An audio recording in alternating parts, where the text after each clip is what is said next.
दिला तर दणकाच मोडला तर मनकाच, दिला तर दणकाच मोडला तर मनकाच, बोलेन तर एकदाच अन झुकले तर मुजराच, ऐन तोही फक्त आणि फक्त शिवछत्रपती महाराजांना, शिवछत्रपती महाराजांना.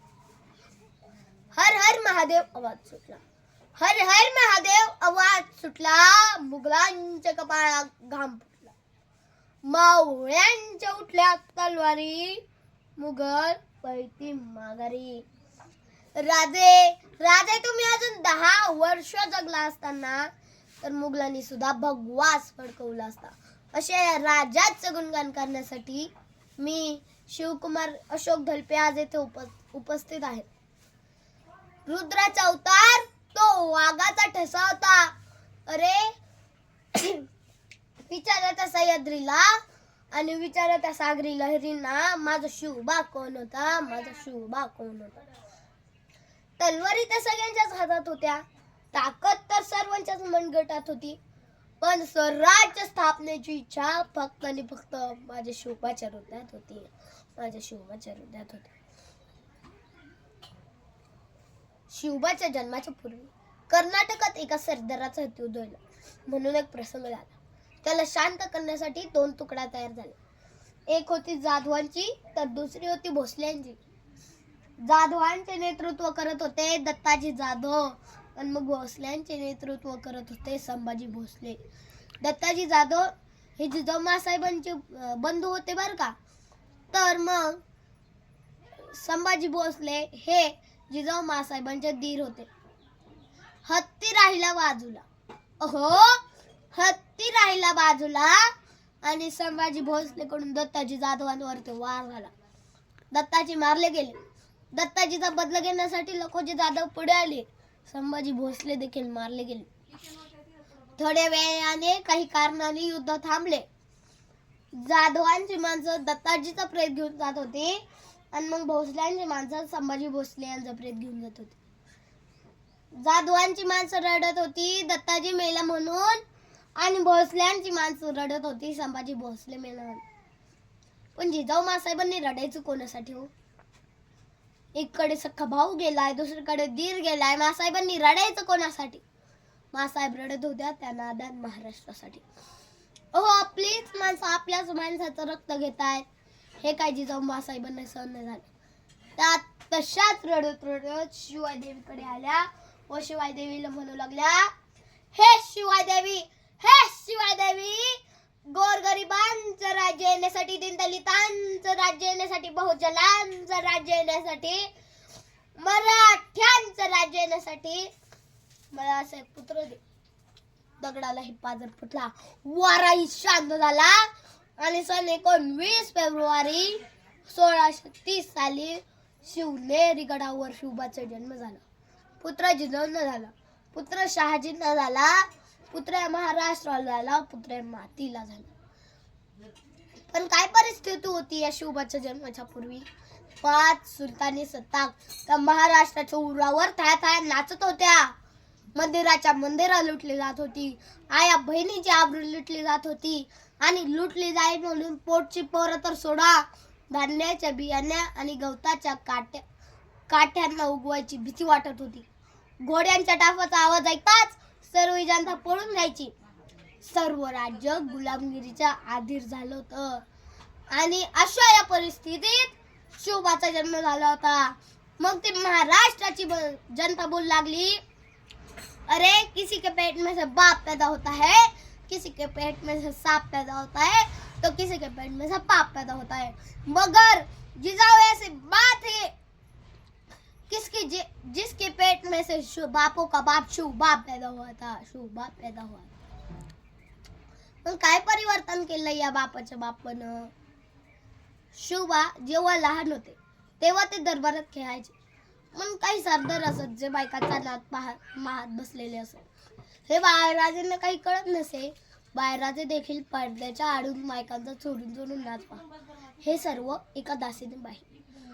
ती दासी पळत जिजाऊ मासाहेबांकडे गेली व जिजाऊ मासाहेबांना म्हणाली, मासाहेब आपले बाळराजे बायकांचा चोरून चोरून नाच पाहत आहे. मासाहेबांना राग आवरला गेला नाही. नागपुड्या लाल झाल्या. मासाहेब तसाच राग कडत शिवबाजवळ आल्या.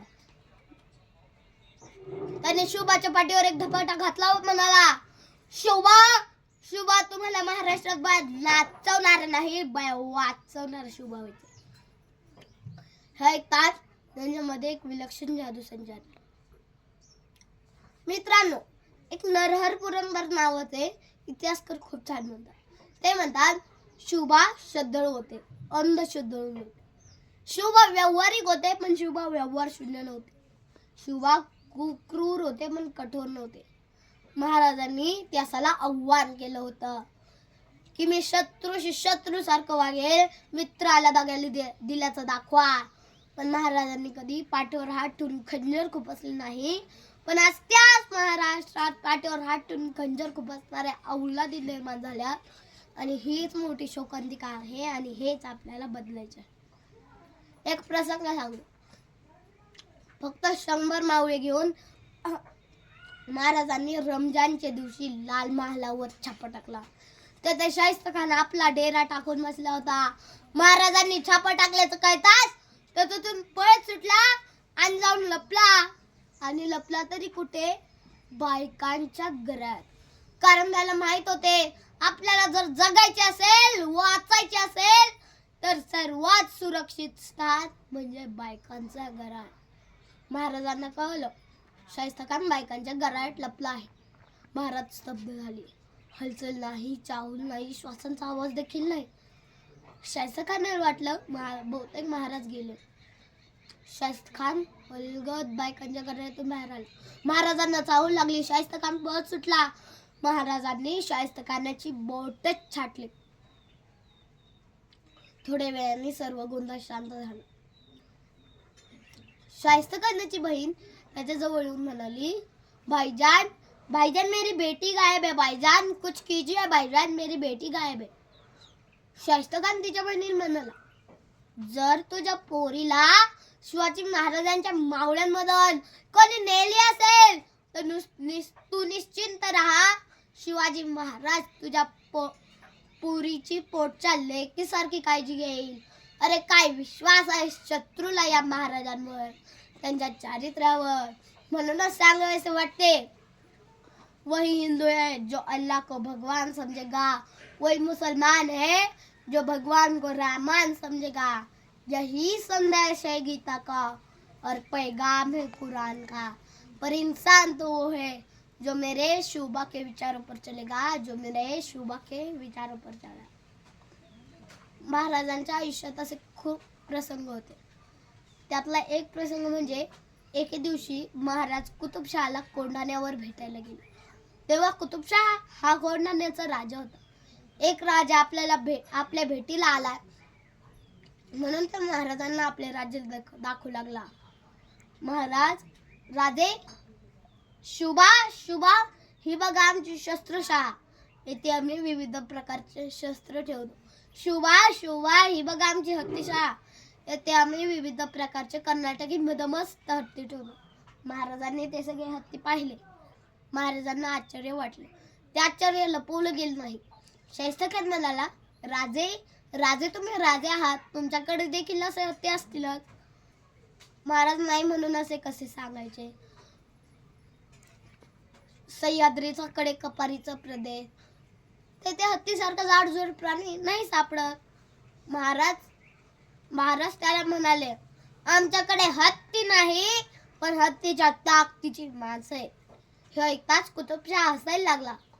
म्हणाला, अशी माणसं असतील तरी कुठे, आणि जर असतील आणला असेल का बरं, आणि जर आणलाच असेल तर उतरव मैदानात, बघूया तुमच्या हाती ताकद आणखी आमचा. महाराजांनी पाठी वळून पाहिलं. उभा होता येसाजी कंक पुढे आला. त्याने महाराजांना मुजरा केला व म्हणाला, मी या हत्तीशी लढणार. आणि मुजरा करताच तो येसाजी कंक मरण पेलायला त्या हत्तीशी झुंजायला तयार झाला. एक होता कर्नाटकी मधमस्त हत्ती तर दुसरा होता महाराष्ट्रातील येसाजी कंक नावाचा मावळा. माणसासोबत हत्तीचं युद्ध सुरू झालं. बघणाऱ्यांच्या नजरा शांत झाल्या. हत्ती जसा चाल टाकत पुढे जात तसा येसाजी माघार सरकायचा. हत्तीने येसाजीला आपल्या सोंडेत उचलून घेतलं. आता सगळ्यांना वाटलं येसाजी बेमौत मारला जाणार, पण हे वाटताच क्षणी येसाजीने आपली कमरेतील लखलखती तलवार बाहेर काढली आणि एकच चपका त्याच्या सोंडेवर वार केला. त्याची सोंड खाली तडून पडली आणि अशा या प्रकारे महाराष्ट्राच्या हत्तीने कर्नाटकाच्या हत्तीला लोळवलं होतं. अरे शपथ मला तळपत्या तलवारीच्या पात्याची, तळपत्या तलवारीच्या पात्याची. आज नाही आयुष्याची आणि भीती नाही मृत्यूची. वाघाला शांत करणारी ही जात मावळ्यांची, ही जात मावळ्यांची. हे शौर्य, धाडस, पराक्रम पाहू कुतुबशाह पुढे आला. त्याने आपला गळ्यातला सोन्याचा कंठा काढला व येसाजी समोर धरला.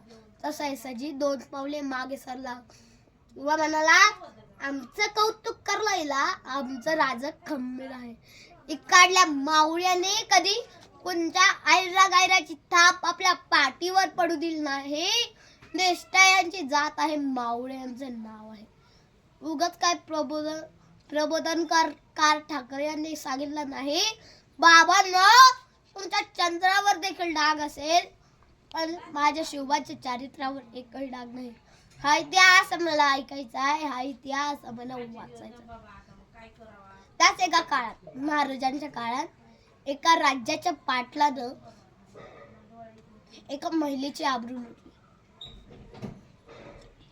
महाराजांनी त्या पाटलाला कैद केलं, हातपाय कलाम करण्याची शिक्षा फरमावली.